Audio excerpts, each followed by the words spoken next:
It is August. Some people like to say the summer is winding down, but summer is at its peak in Chatham. The 4th of July parade was another record breaker with 25,000 spectators enjoying a perfect day. The ever-popular Friday evening Chatham band concerts are drawing large crowds, and the Chatham Anglers are working hard for a playoff spot. I'm Huntley Harrison with Richard Garvin to bring you the August edition of Chatham Today, the show that keeps you up to date with what's happening in the town of Chatham.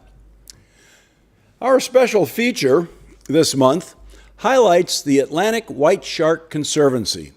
We will chat with Education Director Mary Ann Long and take a tour of the Conservancy's North Chatham headquarters. So if you are interested in what the Atlantic White Shark Conservancy does, please stay tuned for this interesting and very informative segment later in the cablecast. But first, here are some of the notable events and activities during the month of August. For the Council on Aging, there are several very interesting activities this month. On Monday, August 21st, there will be a free day trip, a visit to the Vietnam Moving Wall ceremony in Wareham. The Moving Wall is a traveling tribute display, which is a half-size replica of the Vietnam Veterans Memorial Wall in Washington, D.C. The wall will be set up adjacent to the Wareham Middle School on the Anderson Track. The ceremony begins at 10 a.m. and will include music, color guard, pledge, and guest speaker presentation. There will be seating during the ceremony adjacent to the wall. Following the ceremony, patrons may make rubbings of names on the wall, and volunteers will be available to help assist visitors in finding particular names. Significant walking will be required, and comfortable walking shoes are a must. Please plan accordingly for sunny weather. The bus will depart the COA at 8 a.m., space is limited, and reservations are required. Call the COA to reserve your spot. Yeah, I think that would be very interesting to see. Didn't they have it at outside of on Yawkey Way or outside of Fenway? Yes, they did. Yeah. I saw. It was really it was great. Nice. Yeah, a lot of people were there, and it was and a lot of the guys who set it up were construction guys who volunteered their time. Oh, that's nice. Yeah. I didn't know that. Huh. All right. Free pizza and movie. On Monday, August 7th at 12 p.m., come to the COA for a showing of Lion. 5-year-old Saru gets lost on a train that takes him thousands of miles across India, away from home and family. Saru must learn to survive alone in Calcutta before ultimately being adopted by an Australian couple. 25 years later, armed with only a handful of memories, his unwavering determination, and a revolutionary technology known as Google Earth, he sets out to find his lost family and finally return to his first home. Starring Dev Patel, Rooney Mara, David Wennemand, and Nicole Kidman. Space is limited, so call to reserve your place early. Let them know if you will need transportation. That's an incredible story. That is an incredible story. I mean, a little kid. I know. You know. The movie was unbelievable. To see this kid, he sleeps on the train, and no one's checking the train. No one's going through it to see. Yeah. It's just, and all of a sudden he winds up in Calcutta. And then all the trials and tribulations he went through at that age. I couldn't imagine. You think of 5-year-old kids that you know, imagine that happening to them. Would they have the wherewithal to survive? It's incredible. I don't know. Yeah, maybe that survival instinct kicks in, whether you like it or not. Maybe. I don't know. Evidently it did for him. Yeah, it did. Yeah. Great movie. On Monday, August 14th at noon, join them for lunch and a show, an endless summer paradise beach party. Wear your favorite beach bum or tropical outfit and get ready to enjoy the best of beach summer fun. While you stay cool inside, they will serve a delicious lunch, and after lunch, you will be entertained with some of your favorite musical sounds of summer by local solo guitarist and vocalist Nick Pangakis, who has been performing throughout Cape Cod for years. Tickets are just $9 and space is limited. Reservations are required and transportation is available. Call the COA to make your reservation soon. Don't miss this fun event. And we have another free movie on a Monday, and it is in store at the COA Cinema on August 28th at 1 p.m. Come for the Dressmaker. This film tells the story of the beautiful and talented Tilly Dunnage. After years working as a dressmaker in exclusive Parisian fashion houses, Tilly returns home to the town in the Australian outback to reconcile with her eccentric mother, Molly. She also falls in love with the pure-hearted Teddy. Armed with her sewing machine and haute couture style, Tilly transforms the women of the town, exacting sweet revenge on those who did her wrong. This stars Kate Winslet, Liam Hemsworth, and Judy Davis. Call to make your reservation. And finally, the monthly day trip to Whole Foods and Trader Joe's will be on Wednesday, August 14th. The van will leave the COA at 9 a.m. Be sure to call and reserve your spot.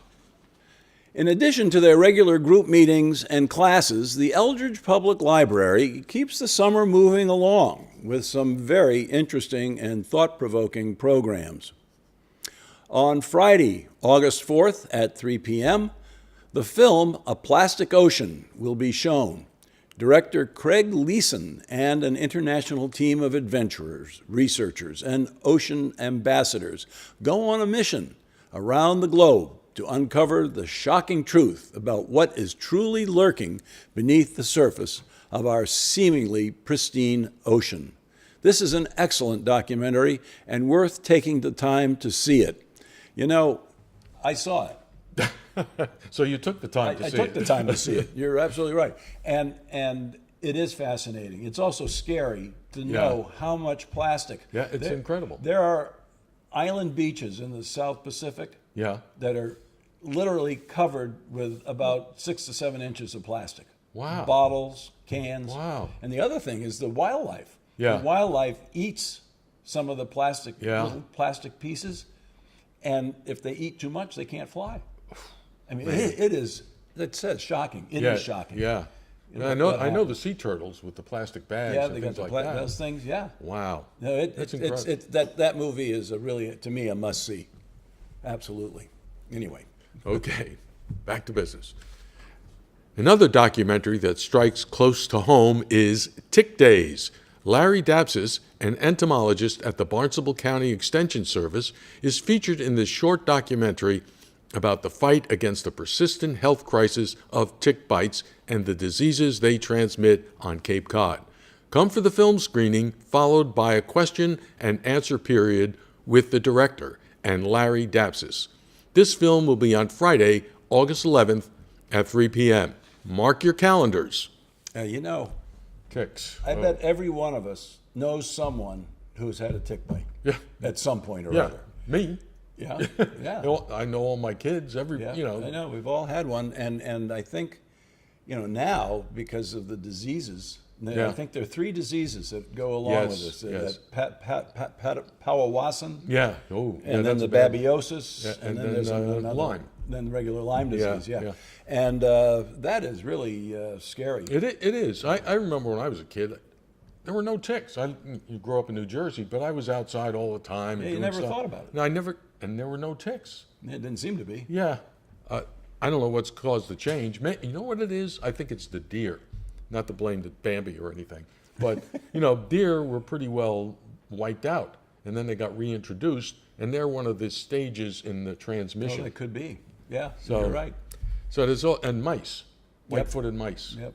So, there's all these other critters that contribute, and we get the final result. Wonderful. All right. On Tuesday, August 15th at 7 p.m., the lost Soviet ICBM submarine of 1968, how the United States found it and what they did with it. Using a combination of personal experience and declassified information, Jack Refuse will tell us how the United States found the missing Soviet submarine K-129 in 1968, including how we recovered it and why we kept this information top secret for many years. This should be a fascinating discussion. Another one to put on your calendar. I remember that. Yeah. I remember that. That was Isn't pretty that the neat. one that the CIA went out ostensibly to drill for oil? Yes. The Glomar Yes. Challenger? I think that or was. Glomar Explorer? Yeah, I think that's what it was. Yeah. I mean, and I don't know when the Russians found out that we had it, but could they demand the ship back? I don't know. I don't know. It's kind of like that Corvette that they left in East Germany, and now it's down in Fall River. Oh, that's right. Yeah. How do you forget a ship? How do you forget? Yeah, right. Okay, Chatham at the time of the Great War. That's World War I. On Tuesday, August 22nd at 7 p.m., join them at the Eldridge Library for a local history presentation by John Whalen. He will focus on what Chatham was like during World War I and on the mood of the United States upon entering the war. Mr. Whalen will feature some of the popular music of the day and, in particular, music about the war effort. Sounds good? That should be interesting. A lot of good stuff going on. The challenge of principled engagement with Cuba. On Wednesday, August 23rd at 10:30 a.m., Cuba expert and former White House consultant, Professor Ted Hinken, will discuss the unprecedented social and economic changes in the relationship between the United States and Cuba and the challenges faced by the Cuban people. Another interesting one. Another one interesting. Yeah, they got Jeez. some good stuff this month. I tell you what, yeah. Yeah. If you got to be finding something to do this month. Yeah, I know. Yeah, It's like, that's right. If you're not, you're probably in a coma. And I hope our viewers are not. Tuesday, August 29th at 7 p.m., the Eldridge will feature the author event with Mark Schneider. Mr. Schneider will be at the library to talk about his latest book, Jerry Studs, America's First Openly Gay Congressman, which was released in July. Jerry Studs fought in Congress to allow gays to serve in the military, to fund AIDS research and care, and for marriage equality. He was a champion of coastal and ocean environmental measures and worked effectively to protect the interests of American fishermen, including those in Chatham. He was among the most vocal opponents of President Reagan's wars in Central America. Perhaps most importantly, he left a vivid, unpublished memoir of his life, both public and private, as a closeted gay man. Mark Schneider is a retired professor of United States history and the author of Joe Moakley's Journey from South Boston to El Salvador. Another interesting one. Yeah. Okay. Here's a quick preview of a September event at the library. On Thursday, September 7th at 4 p.m., you can join best-selling author Anne D. LeClaire as she shares her newly published book, The Halo Effect.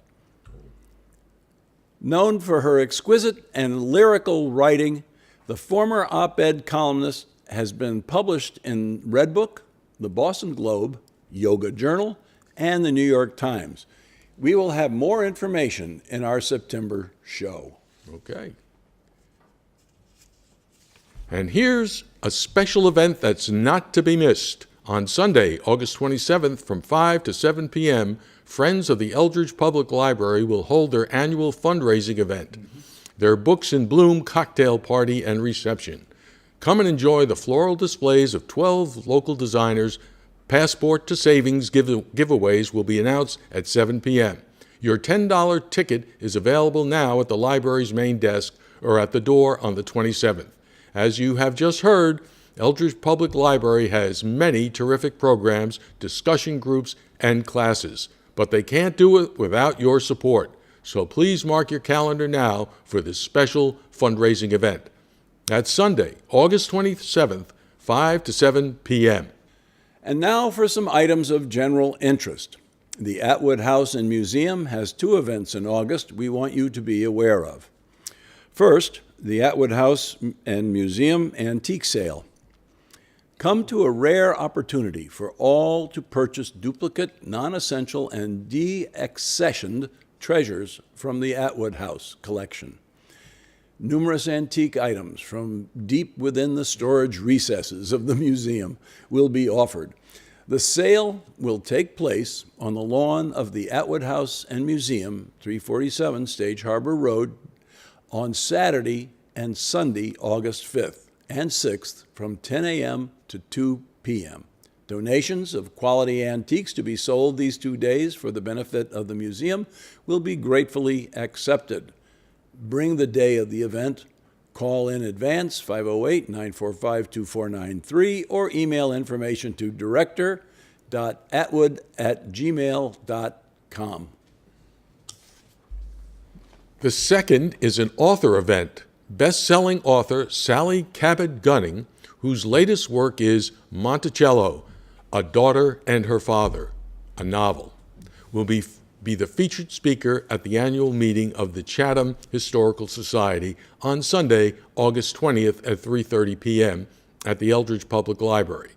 Gunning has penned a number of historical novels, including The Widow's War, Bound, and The Rebellion of Jane Clark. And writing as Sally Cabot, Benjamin Franklin's bastard, Gunning lives in Brewster with her husband, Tom, where her family history dates back 3 centuries. Elected Fellow of the Massachusetts Historical Society and President of the Brewster Historical Society, she has helped to purchase and restore an 18th century sea captain's home and researches and presents historical tours of her village.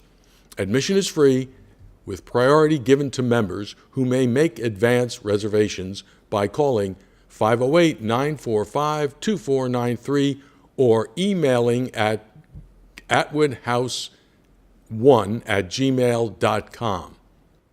You know, it's interesting that you wrote about Benjamin Franklin's son, because his name was Richard, and he eventually became the last royal governor of New Jersey. And once they had that falling out over loyalist or rebel, they never spoke again. That was Really? it. Yeah, they never spoke again. I'll be darned. And Franklin never revealed the identity of his mother either. Huh. He kept it hush-hush. Hush, hush. Wow. Interesting. That'd be a good read. Yeah. Okay. And as a segue into our special feature this month, here are several events at the Atlantic White Shark Conservancy. Cape Cod Shark Week, August 3rd through the 11th. The Conservancy and its partners are hosting a variety of shark-oriented events. Visit www.atlanticwhiteshark.org to learn more. On Wednesday, August 16th at the Wequassett Resort, you can join them for the 3rd annual Gills Club Luncheon to benefit the Gills Club, Atlantic White Shark Conservancy's STEM-based education initiative dedicated to connecting girls with female scientists from around the world, sharing knowledge and inspiring shark and ocean conservation. Call the Conservancy or go to their website for time and details. And if you are interested in shark biology, there is an introductory workshop at Pleasant Bay Community Boating. You have 2 opportunities for this particular workshop. One is on Friday, August 11th, and the other is on Friday, the 25th. They start at 1 p.m. Join them for this jawsome, hands-on learning opportunity. What makes sharks unlike other animals? What characteristics do they have? And what enables them to hunt so well, swim so fast? Learn the basics of shark biology and develop an understanding of their anatomy by participating in this workshop. Youth will participate in several learning labs and end the workshop by participating in a spiny dogfish shark dissection. This workshop will run on several dates over the course of the summer to provide an opportunity for locals and visitors to be immersed in shark biology. This program is for youth entering grades 4 to 7 and $25 per participant. So, now with that introduction to the Atlantic White Shark Conservancy, let's go for a tour as we interview Education Director Marianne Long. So the Atlantic White Shark Conservancy came to be a nonprofit organization in the fall of 2012. And originally, it was an all-volunteer nonprofit, and it didn't have its own facility. and then it grew and developed. And last year it merged with the Chatham Shark Center in March of 2016. And that was a separate nonprofit that had been started here in Chatham. So the two organizations came together, and the Conservancy came into this building that the Chatham Shark Center had already established, and we were able to add more exhibits and really become a part of the community. Yeah, and I believe the Chatham Chamber of Commerce had something to do with the building initially. Correct. Yeah. So the Chatham Shark Center was a nonprofit that had been started by several members of the Chamber of Commerce because they were seeing people come to town who had questions about sharks, and they wanted there to be some sort of building or facility where people could come and get those questions answered. Right. I know the curiosity factor is unbelievable with a lot of the people who visit here. Absolutely. You know, they see the clips on the news or they read snippets in the newspaper about white sharks and what's going on with the ongoing research, and they want to find out more. And we're very happy to be here and be that place where they can come and find out more information. Right. And I know that the Conservancy has a very valuable mission and vision in terms of where you want to go in the future. Can you tell us a little bit about that? Correct. So the nonprofit was actually started because it was realized that there was a need for funding to support white shark research. Here in the Cape area, we have a truly incredible opportunity to learn about this animal in the Northwest Atlantic. White sharks are an animal we know is critically important to our marine environment as an apex predator. They control the food chain from the top down, so they serve a very important role. But with this animal being as important as it is, there's a lot of things that we don't know about it. And so now having a place where they can be studied and we can answer some of those questions is really important. So the white shark research is being led here in Massachusetts by Dr. Greg Skomel of the Massachusetts Division of Marine Fisheries. And the research that he had been doing had X amount of dollars for funding. And so with more funding, more research could take place. So the nonprofit was really established to help support that research and increase what could be done. And then in using that data and what is obtained through the research efforts, public safety initiatives can happen, because then we can see where it is the white sharks are going in the area. That data can be looked at and conversations can be had. So the Conservancy is part of a shark working group here on Cape Cod, which consists of members from various towns and representatives from the National Seashore who come together and they look at the data, they look at where it is the sharks are going, how that could impact, you know, some of our public swimming areas and people who are using the water recreationally. And we've been able to put forth several initiatives, such as the purple shark flags that you see flying on the beaches. Sure. You know, to remind people that this animal is off our coastline and swimming in our waters, the signs that you see at the beaches, as well as the Conservancy's own app, Sharktivity, which is available as a free download on both Apple and Android devices, and it allows people to really see and understand where it is the sharks are going, and then they can use that information to make a decision on where it is they'll use the water recreationally. Oh, I see. So I know that there are three kind of major areas that the Conservancy is working in, and that's research and education and public safety, which you just were talking about. Tell us a little bit about the research part of that and what's going on there, and how it and people who are involved in the local vicinity, such as the spotter pilots and people like that. Absolutely. So there's two ongoing research projects taking place. The first started in 2009, so that began before the Conservancy was founded. And again, it's led by Dr. Greg Skomel of the Massachusetts Division of Marine Fisheries. And that study is a movement study. So that's actually putting tags on the sharks so we can better track and understand their movement. Primarily, they're using acoustic tags. So it's a small tag that gets placed onto the back of the shark right next to the dorsal fin. And then as the shark is swimming through the water, if it comes up near a receiver that's deployed in the water, then that tag sends a signal. It works almost like an easy pass, in that when your car goes through the toll, it recognizes the identity and the date and the time in which the car went through. The receivers, you know, are able to detect when one of these sharks with an acoustic tag swims by, so we know, you know, where that shark was at that time. We do get that information after the fact, but it allows us to really see where it is the sharks are going. And what's great about the acoustic technology is that we are, as the Conservancy, are helping to fund and place these receivers around the Massachusetts area. But some of these sharks are leaving here and they're going north. Some even go to Canada. Others go south to the Carolinas, down to Florida. And there are other scientists who place receivers for other research projects. But they still take in that data, so we're able to follow and understand where the sharks are going. after they leave the Cape area. And what's happening to actually get the tag on the shark, as you mentioned, the spotter pilot, is the research vessel leaves right out of Chatham Harbor. And they work with a spotter pilot, our eyes in the sky, Wayne Davis. So he flies out of Chatham Airport and he flies around, and if the shark is within 18 feet of the surface of the water, he can actually see it from the air. So then he'll radio the research vessel, and the research vessel will come up on that shark, and they communicate back and forth until the boat is right over it, and then that's when they start the workup. So as I said, there's the movement study, but then in 2014, a population study was started because people were asking, well, how many white sharks are there?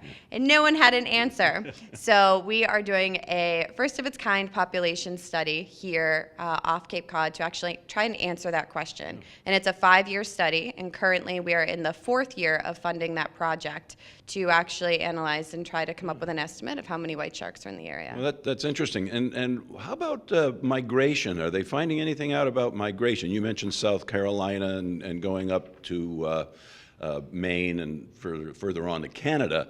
Have they noticed that there is a migration pattern for these animals? Not necessarily a pattern. You know, what has been seen is that the more tags they're putting on the sharks, we're finding more in different areas in which the sharks are actually traveling to. So it's not so much a pattern at this point as better understanding where it is that they could be going. So I guess they know where the seals are,